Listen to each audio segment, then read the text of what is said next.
So, as all of y'all, I'm sure everybody here is familiar with how traces normally look. Doesn't matter which EDR provider it is, doesn't matter the platform. You're going to have a pretty similar feel coming across. So this is how it looks in Corva. When you first log in, when your account's first been created, here's how it's going to look. So this template right here is called default. We'll get into these in a little bit here. But basically, kind of your basic navigation, just to cover that. Over here on the right, you can set these up and have kind of displayed any KPIs that you want to be focused on or any values that are coming across in real time. This can be hidden here. On the left side here, so you have your timeline, kind of gives you just the DVD bit depth and hole depth as you're coming across for easy navigation, kind of finding the data set that you'd like to navigate to. Up here we have zoom in and zoom out features, so that's pretty self-explanatory. So recently we actually optimized this to give users the ability to zoom into a higher frequency. When we're receiving data on a 1-second transmission from the WitsML store, it gives you the ability in Corva to actually zoom in up to a 30-second display. Now, if we're thinking about that as a visual of data points instead of seconds, on a 1-second stream, you get to display up to a 30-second frequency. So if we're thinking of it as in terms of 30 data points, on a 5-second stream, that means you can zoom in up to 2.5 minutes. And on a 10-second stream, like these demos have been run, or these demo wells have been run via CSV, I can scroll in up to 5 minutes. So just keeping consistent with that, the idea of 30 data point visual here.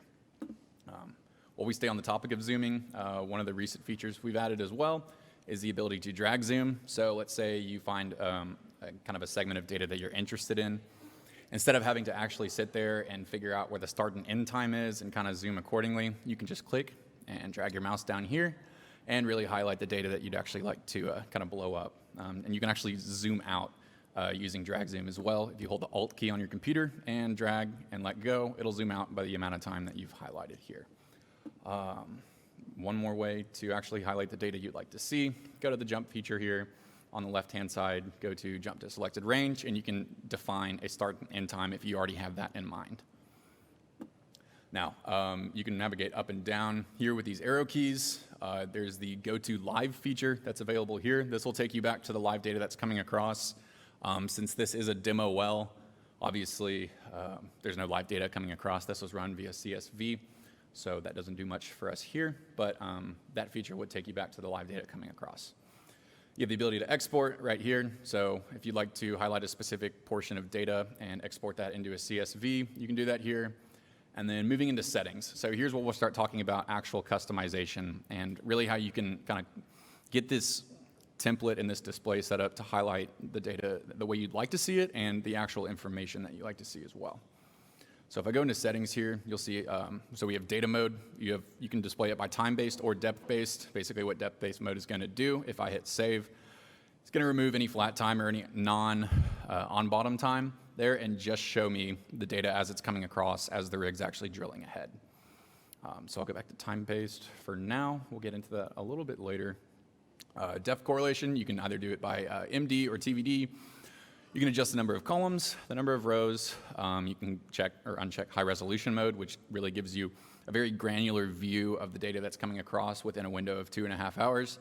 And you can add to display memos, which is going to be displaying by default. Now, we'll get into memos a little bit more later as well, but the general idea of it is any of the comments that are being posted in the WitsML store are being fed into Corva and will be displayed here on this left-hand bar.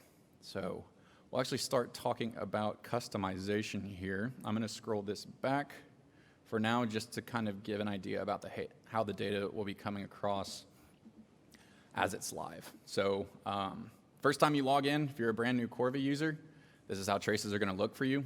So it's just called default template down here, and this will all look accordingly. It's going to look identical to this no matter who the new user is. This is how it's always going to look. As soon as I make any changes to this template, it's going to make a copy of it and make it basically my own custom template. So let's say I add magnetic tool face here and hit save. It's then, you can see here, this changed from default to default copy 4. Obviously, that's not the best name for it, so if I want to rename it, I can go here, hit the pencil, change it to whatever I'd like. So we'll call it test, hit save. I can make a copy of this if there's something that I'd like to tweak without actually changing the data that's available. And last but not least, you actually have the ability to share these templates with other users in your group. So let's say you spend time building out a template that's focused on hydraulics, for example. So I go here, I have hydraulics set up. We'll talk about this in a second. And I think, hey, this would be a great thing for, Joe, a guy on my team, to really look at. And I think he'd really find this helpful. What I can do is go here, hit the share button, tag whoever I want to share this with, hit save, and then on their account, what they'll see is actually at the very bottom here, it'll populate in the shared with me portion on their account. So they'll actually see the template that you shared with them, and it's going to look identical to the way that you have it set up. So that you know that if you're both looking at the same template, you're staring at the exact same data for a given time range. Now, I've shared my template with Joe. Let's say he thinks, maybe, it would be more helpful if I made some changes. I did this one way versus the other.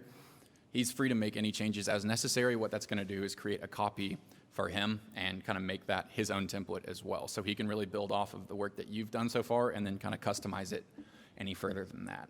So while we're on the subject, so this is kind of a hydraulics, like a draft template that I just came up with to kind of show all the different features that are available. We'll actually get into and talk about this a little bit. So first, basically just grab some of the some standard hydraulics data that's coming across in real time. So you have things like standpipe pressure, strokes per minute, flow in, Corva's modeled predicted ECD at bit, the mud density that we're receiving from the WITSML store, and differential pressure. Now, this mud weight window here this mud weight window track that we have displayed here, this is actually interesting. So we have a few different types of traces that we classify in Corva. So we have sensor traces. It's pretty simple. All that is going to be all the different mnemonics that we're receiving from the WITSML store, mapped, unmapped. If it's being transmitted and we're hooked into it, we got it to display. You have Corva traces. So this is where I have the Corva's modeled ECD at bit being displayed here. What Corva traces means basically Corva's taking a combination of the static data that we have and the dynamic data that we're receiving from the WITSML store, and it's making model calculations in real time based on the inputs. So let's say, for example, Corva's predicted hook load is going to be taking a combination of the BHA assembly inputs that we have in there, the drill string weights, things like that, but it's also going to be taking in your real-time flow in for like viscous drag calculations, mud density, block weight, on bottom, off bottom, things like that. And so it's going to be making all of these calculations in real time based on the data that's available. So that's Corva traces. Roadmap traces. So I'm sure a lot of y'all are familiar with our driller's roadmap. Basically, it's something that we do for all of the wells that are live in Corva. We get the map coordinates ahead of time. We have the formation tops and the well plan. And so we're generating a driller's roadmap to optimize or basically give suggested parameters for a given formation based on offset well performance. So that'll be usually just by default selecting offset wells within a 10-mile radius. That obviously that can be adjusted based on how much data is available nearby with offsets. So what this roadmap trace actually does is it allows you to pull those roadmap suggested parameters from the driller's roadmap and display them in the Traces app. Now I know I already have one of these set up, not to jump around too much, but you'll see here this little R in parentheses on this Traces track is showing me that this ROP value that's suggested here on the left side is actually something that's being pulled from the driller's roadmap itself. Going back to hydraulics.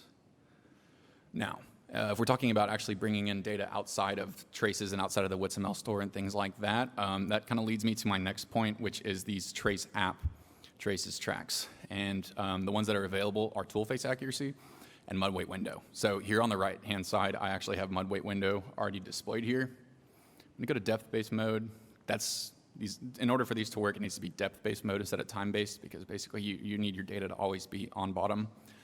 Your mud weight window or your tool face accuracy while you're tripping out a hole isn't necessarily very important to you. So it needs to be set to depth-based mode. And what this is basically going to do is it's going to incorporate the pressure gradient curves that are provided to Corva into a display within the Traces app itself. So what this allows you to do is basically monitor all of your hydraulics parameters as they're coming through in real time, while also keeping an eye on where you stand in your mud weight window itself, just to kind of help you visualize all the data in one location.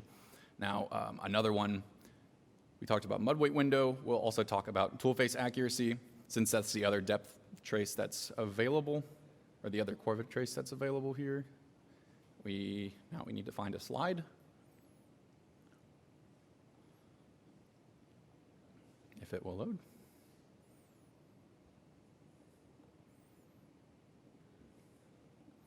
Switch it back. And we'll blow this up until we find some sliding. There you go. So this light blue color here is our activity bar that's signifying that this was a slide based on the data that's coming across. Dark blue is rotary drilling. And you can see here during the slide portions, you actually have tool face accuracy being displayed within the trace app itself. So what you could do is overlay things like your tool faces, maybe plot TVD as you're coming through, things like that. Whatever you find relevant to help support the data being visualized here can all be done within the Traces app itself with the actual tool face accuracy being displayed here.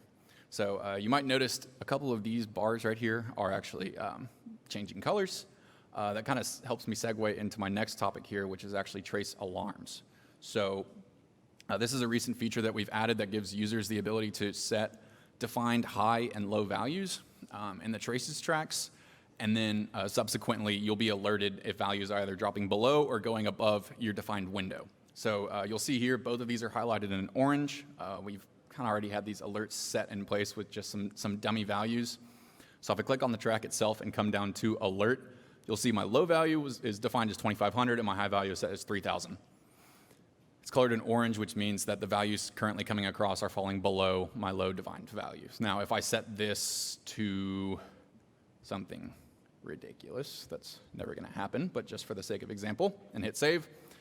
Now, my high value that I defined was about 200 PSI. Obviously, this is coming across at a much higher value here, so you're going to see this turning red now. Now, this is done on a template by template basis. Basically, for any given template, those parameters that you set for the alert are going to stay there until you remove them and define otherwise. Now, this would be better to have maybe on a well-by-well basis, especially if there's really a tight window on a certain trace track that you're trying to watch and make sure that it's not being either dropped under or exceeded. And any template, any user that you share this template with will also have those alerts already in place for them as well. So something just to keep in mind that this, basically any well I navigate to in Corva is always going to have these high and low values already set just from what I've set up here. So in order to change them, you can either just toggle this off, adjust the low and high values here, or create a new template if you'd kind of like to be bouncing back and forth between multiple wells.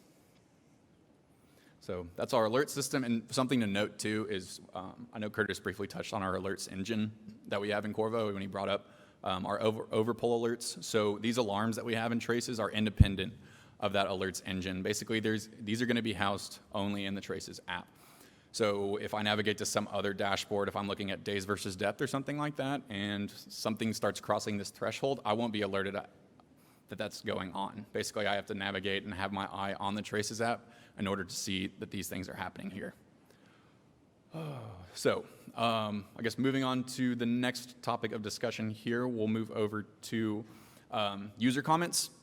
So this is also another new feature that we've added recently. I'm going to go back to time-based mode now that we're not talking about those tracks anymore. And we'll just use command template as a example. So I'm navigating here. So talking about user comments, basically what we've added is the ability for any given user in Corva to add their own comments into the Traces app itself. Now, what this is going to look like, you'll see here, it's going to have your initials. This is our drilling demo account, so it just says DD. I'll click on this here, and what this allows me to do is all I need to do is hover over the data that I'm interested in, basically the point in time for a given well, click Add Comment, and I can actually add my own comment onto this data point to start a conversation within the Traces app itself. Now, if there's a certain member of my team that might actually be interested in this information and I want to bring it to their attention, I can even tag other users in these comments and alert them to something that may be going on that they need to keep their eye on. So I can say, hey, @user, check this out. Hit create. Now you'll see after I hit create, it's going to have this little blue DD that's sitting here. I can scroll up, down. This thing's not going away. Everybody can see it. It's here to stay unless one of the Corva admins goes and deletes it, or the user itself decides that they don't want it there anymore and they can go delete it themselves by hitting delete right here. So what it'll look like on the other end for the user that you tagged is they're going to get an alert right here up in this top right corner, this little bell icon. It's just going to have a little +1 sign pop up there. They'll click on it. It'll let them know. It'll tell them the hole depth, bit depth, and the actual time that this annotation was pasted so that they know where to look in the Traces app itself. And what they can do is just take this conversation a step further. It's not like they need to come swing by your office to discuss it. They can actually go here right below your original comment, and you can start a back and forth conversation in the Traces app itself. So just as an example, I can type that there. Oops, disappeared. Okay, well, to save y'all time, we'll just do that. Hit save. And you can see here, my comment has been posted underneath this. So you can keep a conversation going within the Traces app itself, and really just, the nice thing about this as well is that your back and forth is kind of visible for other people to take a look at and learn from as well. And then last but not least, we'll talk about feed integration and bringing in activities on the Corva platform that fall outside of the Traces platform itself. So if I go to this little filter icon down here and click on this, you'll see that all of these different activities right here are going to be pushed into the Traces app on this left-hand activity bar. So right where this app annotation is, right here, survey stations, BHAs, driller memos, anything that I'm not interested in, I can remove. But what this is going to look like is basically, let's say, for example, a new survey station is posted in the EDR computer that gets transmitted to Corva via the WitsML store, and we receive it automatically. What you'll see is on this activity bar, at the very instant that Corva received this new survey station, it's going to populate here on the left-hand side, basically alerting you to things that are going on the Corva platform that aren't specific to Traces themselves. So every morning when our operations analysts receive the daily drilling reports and they upload the files and update the operation summaries, you'll get a notification here. Every time we receive a new mud report and input it in Corva, you'll get a notification. You'll see that notification here. If these are things that you don't care about and you're tired of seeing, again, we can go down to this filter right here and remove anything that we no longer want to be housed in this activity bar on the left.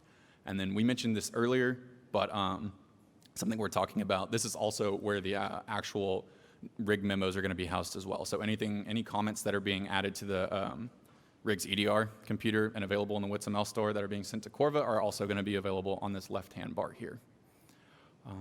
Other than that, that pretty much, I think, shows off all of our new features.